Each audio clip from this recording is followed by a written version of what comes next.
The CBAHI standard, we are accredited as CBAHI also, and in CBAHI there is a certain chapter for the dental service.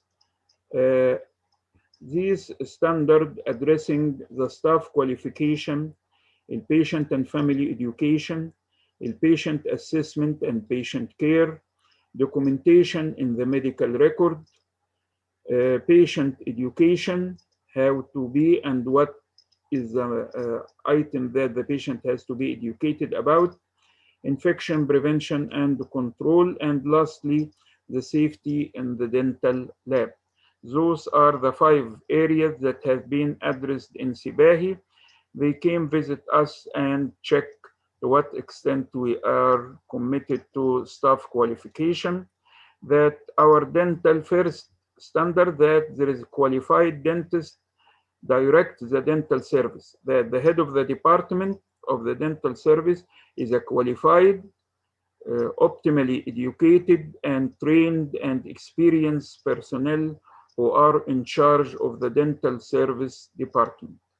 Then the staff qualification, DNA 2, the standard dental standard number 2, that the dental department staff members have appropriate qualification. For the dentist, they know they are qualified, college graduated, know well-oriented about the dental treatment and procedure within their privilege. Every dentist have a privilege for its procedure that he is assigned to do, and if he have more specialization, he have more privilege to do more procedure. So every dentist have his own privilege, and he has a job description, and he knows the job description, and according to his qualification, there is a privilege for the procedure that he is allowed to do. Same as the technician. The technician is well qualified, trained, and is available according to his knowledge. He has a job description that he did what he is oriented about. Patient and family education. The patient family education has to cover those items. The patient and his family has to be well known about what is the nature of the problem in his problem, why he came to the dental center. So what is his diagnosis? What is the treatment and procedure required? What is the time needed to complete the whole course? So what is the treating plan starting from A to Z, and what is the time needed to complete the course of treatment? And if we are in a private sector, what is the cost? So all these knowledge has to be educated to the patient from the start, that your problem that push you to come today is the diagnosis of it is so and so. This will take a treating plan in 4 or 5 sessions. Our first session is so, second will be in this sequential, and almost it will take that time frame. And as we have said, all whatever have been done, if it is not documented, it has not been done. So education of the patient family has to be documented in the patient file. Documentation, the next standard is documentation. Each patient dental care is planned. So long as it is planned, it is informed to the patient.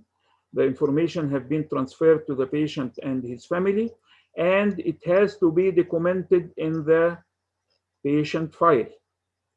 In that form, the assessment include what about the history of his allergic reaction, about his chronic illness that will affect you in the treatment if he has heart disease, diabetes, or some chronic illness. the infectious diseases that he is suffering, that hematological diseases like hemophilia, bleeding, and whatever that will interfere in your activity. What is the chief complaint and chief diagnosis? If you are in need of antibiotic prophylaxis, it has been documented. What is the radiological procedure that you are in need for the final diagnosis of your case? And then what is the procedure that will be formed in the treating plan, and if there is anesthesia have been done. All has this treatment plan has to be assessed, documented, and putting in the patient file.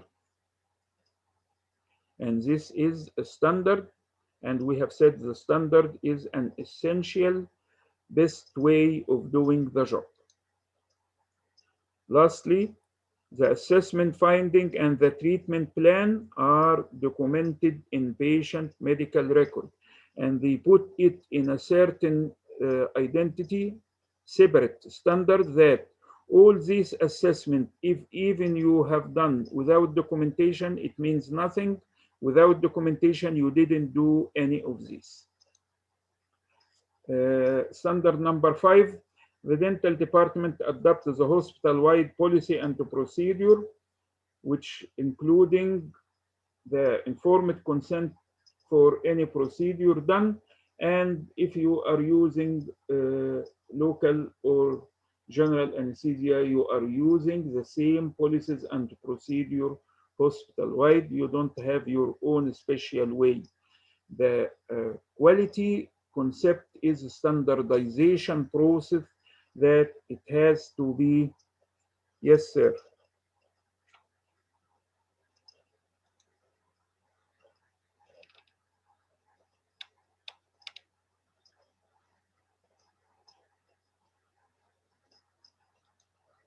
Dr. Yasser have some concern.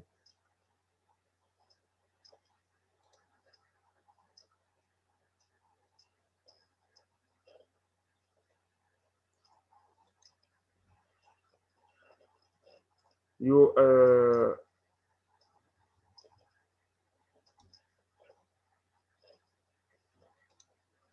you can unmute yourself, or you can chat to me, whatever you like, and I will answer.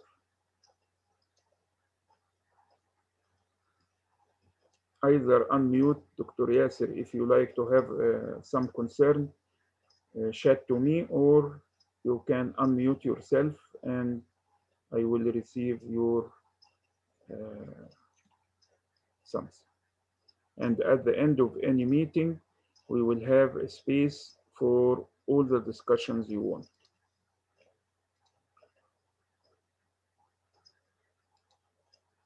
Number 6, infection prevention and control. Infection control guidelines are strictly implemented in the dental department. There are infection control guidelines in the using of gloves, masks, eye wears, eye protection for the patient, cleaning the surface in between the patient, disinfection and sterilization in between and generally in the dental clinics. The hospital infection control plan is easily accessible, and all staff know where the infection control plan it is present on the intranet and how they can access it. All the staff has to know how to access it, and they have to answer any question regarding infection control. And lastly, in a separate standard, infection control guidelines are strictly implemented. And the last part is the department dental lab regarding the fire detection, the fire plant kit available, and there is signs already posted everywhere regarding what to do, how to do in case of emergency. A hood exhaust is present. Fumes are safely evacuated. Oxygen cylinder are well known where it is and safety stored. Eye wash station for the dental lab because of their work they know where it is and how to use it. These are the 7 areas of CBAHI standard related to the dental department. What is the most important item that everyone has to know is that there is a quality board present in every area. Where it is already not like this, it is well planned with the quality issue items, the following of the key performance indicator, the most important quality improvement project follow-up has been hanged. It is a way of communication to all the staff about the quality issue.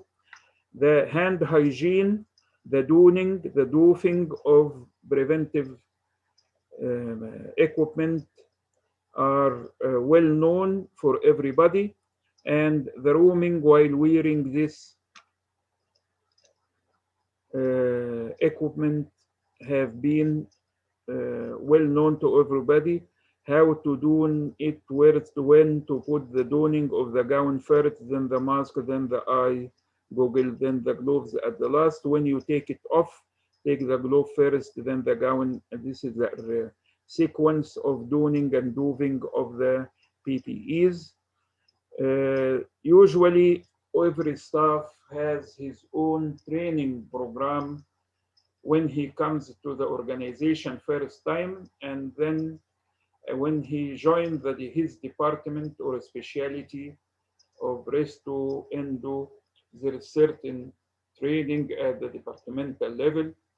And lastly, on-job training about his job description. He has a certain job description, and he is well oriented about the job description and the related policy and procedure.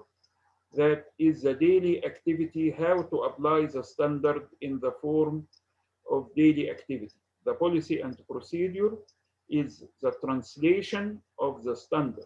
So the standard is the ideal way of doing the job, and the policy and procedure is the daily how to translate the standard or the best way, the best way of doing the job in the daily activity. Already, everybody knows in COVID-19 how to use the single-use items, how to dispose everything in its right place. If there is vial, a multi-vial is used, how to deal with.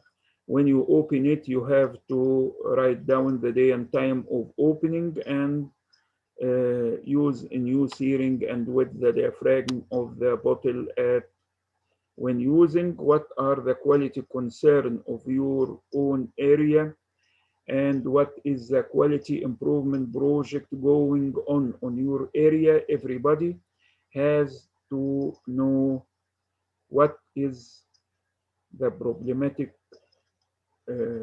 concern about his own job, and would you please to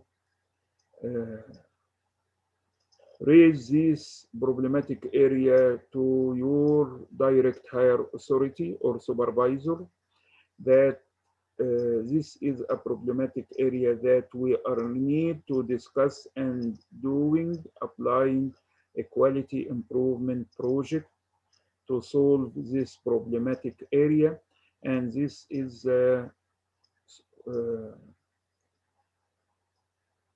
cornerstone for our course, that how to find out a problematic area and how to find a solution and how to apply a solution in a quality improvement project to improve your daily activity.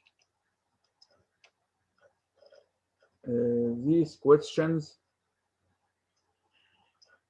when you are asked by accreditor,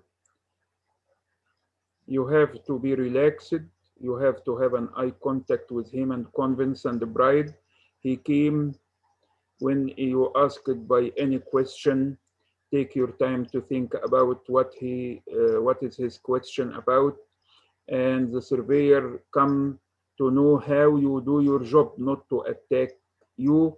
They want to know if you know the job description and the policy and procedure that your hospital applied to be committed to the standard. So they will ask you about it. And if you know the answer, you can answer. If you did not understand the question, would you please to ask him again to clarify? And if you find that you cannot answer the question, refer him to somebody telling them, I have an answer to your inquiry, but to make sure, I can refer you to my supervisor, colleague, or head of the department.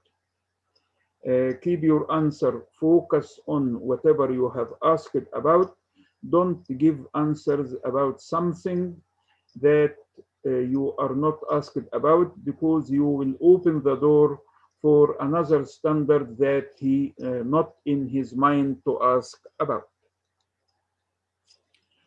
The answers usually is by yes or no in a very polite way, and the body language has to be considered when you are talking with anybody, including the auditor. And you must know where is the policy and procedure related to your daily activity and how to access it, and be able to access it through the intranet. If he will ask you what you do in case of such, how you can report an incident report, would you please, because he will ask, and the next question he will ask about your knowledge, and then he will ask you about show me how to. So usually the two types of question, how you and show me how you. Usually when we usually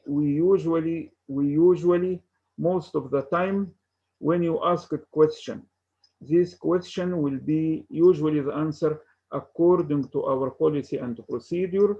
The answer is according to the policy and procedure. It does mean that you have a policy and a procedure for everything that you are doing. And when you say we, it does mean that we are all working as a team, knowing what is the policy and procedure, and this will give a very positive picture about your organization when for the accreditor. Would you please don't raise any personal issue during accreditation or meeting with some accreditor. I think this is almost all.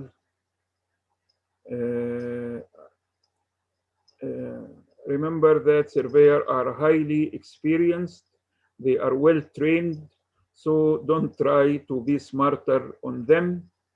They are usually seeking for evidence that you have a standard way in the form of policy and procedure, you are well oriented, and you are trained to do your job according to the policy and the procedure, to judge to what extent there is a compliance of your organization to the standard. This is the goal. They didn't came to blame anybody or to attack anybody. They are judging what is the evidence of compliance of the organization to the standard they are submitting to be accredited against. Thank you for your time.